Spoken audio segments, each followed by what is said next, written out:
Hey, it's 28 millimeter RPG. Rick is here. Video short popped up here, so my headphones on. Let's listen to what Hex Press has to say. One of the things I'm coming to terms with is I don't think we as a community give enough advice to players. And I'm not talking about the which subclass should I play or which spell is the most powerful, that sort of thing. What I'm talking about is really advice on playing the game. There seems to be a lot of space given to hammering out your backstory or working with your GM on certain character quirks or customization. But I'm not talking about that either. I'm talking about what do you do when you're just playing the game? Like, what are you supposed to do to adventure? What kind of tips and tricks are there for moving around in dangerous spaces in these games and not getting killed or succeeding on a particular mission? We really don't do a good job talking to players about these kinds of goals and how to accomplish them. I put myself on the top of that list. I'm going to try to do more of that. I hope others will too. Okay, um, so I'm taking that games are devolving into either your heroic or cowards. So, like, are you playing heroes? Is this the game? You're playing heroes going to rescue the princess or whatever it is. Um, or are they cowards and they don't want to do the things, that sort of thing. I mean, there's a certain play style that comes off of say for example 5e, where it is a board game. Okay, it's a board game that's being played with some mother may I elements. Do I see this? Do I do that? Can I do this? Can I do that? Um, and the object of the game is to win. And that wasn't the original intention of Dungeons and Dragons in general. It's a Dungeons and Dragons is an adventure style game where you're supposed to be role playing as these heroes, a collective of mercenaries or something, and you're going on a job. You're going to do something. Be it, we're going to the camp to go ahead to find out about these goblins off in the distance or whatever it is, or you have some grandiose epic kind of thing that they're going to go through to kill a dragon and that sort of thing. But the thing is, um, today's D&D is not the same as the old D&D. Back in the day, we would play games and we would take chances. If you didn't have a thief, then you were going it alone as the warrior or as the priest. The thief would usually go ahead and do their role of trying to circumvent traps for you and stuff like that. But there is a huge gamey, board gamey approach that the players must win. And it used to be the mortality rate was fairly high back then because, stuff would happen. And that was part of the thrill of the game, is realizing, oh, you could be, killed in this game. And, and then you'd roll up a new character and you'd start all over again kind of idea. But there seems to be this pull to have the story, the characters being part of a story, and the game master having a story, which he kind of basically puts the players onto a Disney ride and they go through this. Oh, you see this and that, roll to observe, and then you see this and that, and you keep on going, and you guys go down the slide, and you're basically, you have no control over your character. So in my games, the players have total control of what they do. And although you may think, oh, okay, well, I'm not, I'm not creating a story. No, that's not my job. I'm a game master. I narrate what's happening. I know the roles of my NPCs, and I have certain rules on my in my session zero, the session before we make characters. And these are important because we're playing a role-playing game, and I'm usually using a system where the players are fairly disposable. You can, like, the characters themselves are disposable, meaning it's easy to roll up a new character and bring another one in. D&D, you're going to have some issues with that. So D&D is not the type of game where we're getting this high cinematics, risk reward kind of thing. We're using more like Traveler or Cipher system or something like that, where it's very easy to create something and then do it. I mean, Cypher's a little bit more tough because the player characters are more involved in creating their thing. But something like Traveler or Cepheus or something fairly easy, first second edition AD&D definitely are fairly easy to just make a character super quick, and and then you get back into the game as a new character. Now, now some players will slink back and like they'll do certain things that are very meta in the game. So the way that I've devised my kind of like my primer for my players before they start playing in my game, I give them a little some keys here on how to do it. And what I've written here is just some notes here to keeping goals in mind. Okay, so and I let them know, yeah, you're going to be learning this because not everybody is like spot on with it right away. So we always play the session in character. Describe what you are doing or what you are saying, but keep it in perspective view of your character. So I'm trying to avoid what's called the out of character talking in my game. It gets the players more involved in what's going on with their character when they speak in character. And some more notes here. Try not to metagame.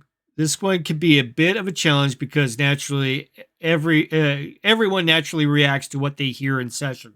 So if your thief goes up ahead and he's like 30 feet ahead and he's like checking out for traps and stuff like that, and he sees some sort of a symbol on the wall, and one of the players 30 feet back starts saying, "Don't touch the symbol," or starts espousing stuff like that. That's meta. Also, what is also meta is in the case of, say, the thief is moving ahead and he says during his turn, I'm going to sneak up ahead. If I fail my sneak, I'll go ahead and draw my short bow. And and he's got like a whole lineup of different ands, if, buts, or ands. And no, I always tell my players one action at a time. So it makes it easier for the player when he's doing one action at a time to kind of think about each stage as he's going through each motion. It helps. It helps kind of spread out all the, there's a whole lot of, you know, time wasted. And I'm a big proponent because I'm older. Every year is going whoop past you like, a week. It feels like every year is a week, and time is precious. And when we play, we're playing a role playing game, and we're all involved in character and doing something more fluid than spending 20 minutes moving tokens up a grid. And I've seen sessions where they're just moving up like three corners in a corridor and 3 hours have passed. I don't have that time. that kind of time. My sessions are like 90 minutes, cinematic movie style. We try and get it as quick as possible. It's usually some sort of situation. Sci-fi is my thing. It's usually something happening in a situation. I have my NPCs lined up for what's or organizations and all that stuff already figured out. And I let my players do the thing. I usually have them in a meta array, so they end up in a situation where maybe they're dropped into they're all having like maybe they're all together as a wedding party going to a space casino, and their buddy, the NPC, is getting married. So as they're doing the bachelor party kind of thing, and the dancing girls and all that stuff are coming around. Suddenly, boom, there's a heist is about to happen, and these guys trump in their trooper armor, and get up, and they're like shooting everything. They're saying, get down, this is a hold up, that sort of a thing. And what are your players going to do? It's going to be that kind of a situation.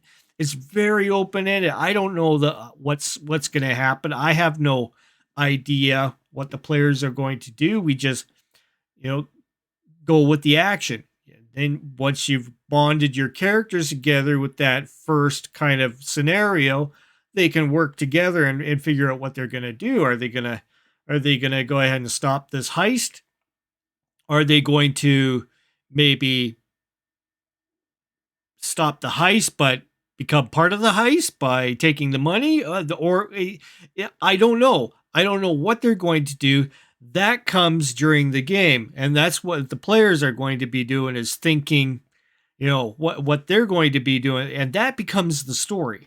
I only bring in a situation, and I know what my NPC's motives are and stuff like that, and I've got the idea of the area that they're in and how to you know articulate what it is that they're seeing all around them, and then it goes from there. And a lot of times my players may die. There are situations, the mortality rate is fairly high. You get shot, uh, most likely you're going to be feeling it. It might go down if you're not wearing any kind of armor. And that's what you would use for that kind of cinematic movie style kind of stuff. But D&D is a board game, so the 5e itself is a board game, and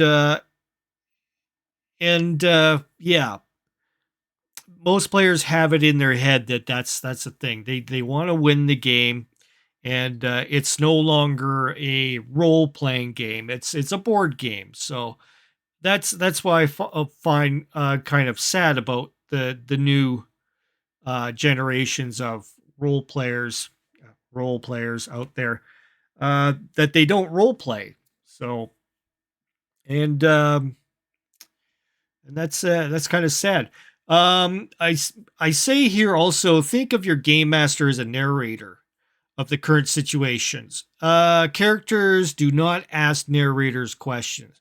So if you're watching a movie and your narrator is whoever, Wilford Brimley, or the guy that does the Dodge commercials, or someone, Sam Elliott. You don't have the player, the people in the movie, the actors, they never talk to the narrator. They never ask the narrator questions. They just basically do the thing that they're going to do, or they say the thing that they're going to do, because this is role playing, and we're not actually seeing movie actors moving around. They have to say what they're doing and what they're saying. And a lot of times there's those situations where there's too much Q&A, because this cuts that out. So if a character player wants to figure out something a little bit more, say they're looking at some sort of puzzle box, and instead of asking the narrator questions, they'll go ahead and say, my character further inspects the mystery box, looking for any means to open it. And that would be your turn. That's all you have to say. You don't have to add any more. And if I open it, I'm going to duck a little bit to make sure, you don't go that far. You just do the very first action. Okay. Then the roll occurs. The narrator says, roll for this. Player goes ahead and rolls. And then the narrator continues on what the base of the roll is. So that helps. Other things are like, my character looks over the scenic view, checking for signs of the enemy we are seeking out. That's another thing, Instead of, do I see the enemy? Is there bushes in the trees? You don't want those Q&A sessions going on. You want your players to be in the heads of their character and explaining how they're doing things as their character. And have NPCs. As a game master, have NPCs there to help out. They're your voice. They're the people that the player characters can bounce information off of, instead of asking the game master. The player can ask the NPC, hey, Joe, you see anything out in that area over there? And Joe would say, oh, okay, yeah, a lot of bushes and stuff out there. No, nothing from here. Or it, you can use your NPCs that way, and you can also use the NPCs to kind of give your players a measure of, like, the danger up ahead. You can have NPCs die, right in front of the players in horrible, horrible ways, instead of your players running headlong into traps. Gives them a heads up saying, hey, what's coming up ahead here is going to be a little bit of dangerous. Be on your, be aware. And then the players can, proceed and be a little bit more cautious. But overall, you're wondering whether or not your players are going to be playing the heroes or as mercenaries or cowards or whatever. If they're going to be heroes, they're going to act heroic. And if they're going to be cowards, they're going to be like kind of iffy and really twitchy when it comes to them being first in the role in a dungeon full of deadly traps. And they would probably want to be on the back of the end of the party. But even that's even dangerous. So, so I have these rules for my players so that they play, in form of their character. There's also stuff like when characters ask, can I climb that wall? Or, does it look like I can climb that wall or something? No, don't do it. Just say you're going to climb the wall, or you're going to attempt to climb the wall. So when they say that, the game master says, okay, well, roll your climbing roll. And if they don't have climbing roll, then they roll unskilled or whatever you have as the backup in your game system for those that are not attuned to those kinds of skills. And let them roll. They could succeed. It could turn out bad. They could fall, break a leg, whatever it is. That's part of the story. And that's what the players have to understand. That is all part of the story. A lot of my games can end up being like horrible Tarantino movies that, stuff happens. Somebody's shot. They're screaming in the back of the car while you're playing, driving the car, and your buddies in the back there screaming away. You've got the, radio blasting in order to drown them out, and it's playing Little Green Bag. That's part of the interesting thing about those kinds of games is, the struggle and, the camaraderie, like, we're not going to let you die. We're not going to leave you behind, and maybe a player's doing that to his buddy who's bleeding out. We'll get you to a doctor, and stuff like, that's part of the story, and people forget that the story isn't all your characters and their background as this and that. You're that'll be the character in the situation. That situation becomes the story, because it doesn't come down to what you write down. It comes down to what you play as. So you have to show that if you have that background, that you're brave and all this stuff. You got to show that as your character. You just can't, you know, you can't be two different things. Like play your character.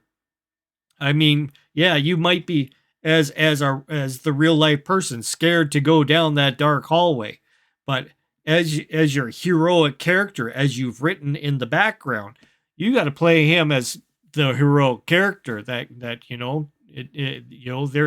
they may not be like, they'll be wary. They be not foolhardy or anything like that. So, you know, you got to play your character. And if you're playing the character different than your background, well, then that's going to be your character is instead of being that brave, warrior, you could be the coward, cowardly warrior that apparently your minstrel goes ahead and rewrites everything in order to make you look better, right? And then that's that's your background story from then on.